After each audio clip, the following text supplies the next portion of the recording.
स्वारगेट ते कात्रज ही अंडरग्राउंड मेट्रोचं काम आपण सुरू केलेलं आहे।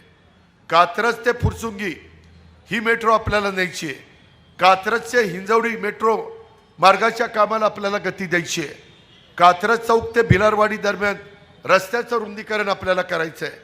कात्रज चौकातील ही कोंडी कायमस्वरूपी सोडवण्याच्या करता कात्रज कोंढवा रस्ता रुंदीकरण करायचं आहे।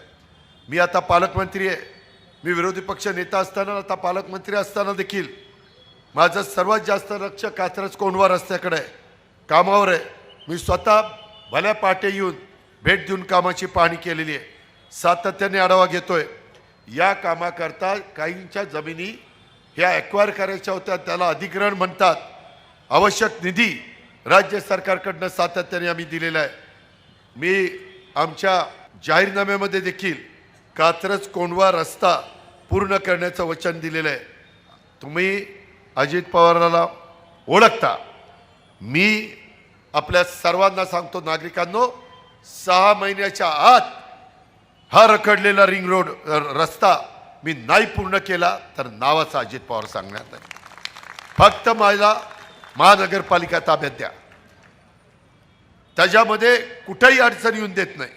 वाजतोय अलार्म, आता दाबू घड्याळाचं बटन, वाजतोय अलार्म, आता दाबू